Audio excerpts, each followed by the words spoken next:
నమస్కారం, welcome to వంటింటికి దారేది. ఇప్పుడు మనం తెలుసుకోబోతున్న రెసిపీ పెసరట్టు.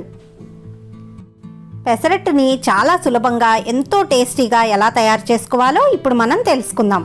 ముందుగా దీనికి కావలసిన పదార్థాలని చూద్దాము. 1 కప్పు పెసరపప్పు, సన్నగా తరిగిన ఉల్లిపాయలు, అల్లం తరుగు, కరివేపాకు, పచ్చిమిర్చి ముక్కలు, కొత్తిమీర తరుగు, ఉప్పు, జీలకర్ర, నూనె. ముందుగా పెసరపప్పుని ఒక గిన్నెలో వేసుకుని 5 గంటల పాటు బాగా నానబెట్టుకోవాలి. 5 గంటల పాటు నానబెట్టుకున్న పెసరపప్పుని బాగా కడుక్కొని తీసుకోవాలి. దీనిని ఒక మిక్సీ జార్లో వేసుకుని కొద్ది కొద్దిగా నీళ్లను పోస్తూ పిండిని పట్టుకోవాలి. ఆ పిండిని ఒక బౌల్లోనికి తీసుకోవాలి. ఆ పిండిలో సరిపడా ఉప్పు, జీలకర్ర, కొత్తిమీర తరుగు,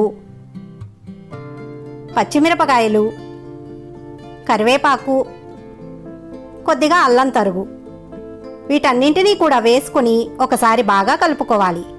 కొద్ది కొద్దిగా నీళ్లను పోస్తూ జారుడుగా చేసుకోవాలి. చూడండి, పిండి ఈ విధంగా పలుచగా ఉండేలా కలుపుకోండి.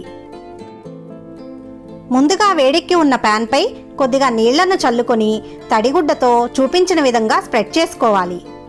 ఇలా చేసుకోవటం వల్ల పిండి చక్కగా స్ప్రెడ్ అవుతుంది. ఒక గరిటె నిండా పిండిని తీసుకుని చూపించిన విధంగా పల్చగా స్ప్రెడ్ చేసుకోండి. పైనుంచి ఉల్లిపాయల్ని వేసుకుని ఇలా అదుముకోండి. అంచుల వెంబటి నూనెను వేసుకోండి. దోశ పైనుంచి కొద్దిగా నెయ్యిని వేస్తే రుచి చాలా బాగా వస్తుంది. ఇలా వేసుకుని బాగా ఎర్రగా కాల్చుకొని ఆ ఎర్రగా కాలిన దోశని ఒక ప్లేట్లోనికి తీసేసుకోండి. ఇంతేనండి, పెసరట్టు చాలా ఈజీగా తయారైపోతుంది. ఎంతో టేస్టీగా కూడా ఉంటుంది. మీరు కూడా నేను చూపించిన విధంగా తయారు చేసుకొని చూడండి. దీన్ని ఏదైనా చట్నీతో సర్వ్ చేసుకోవచ్చు.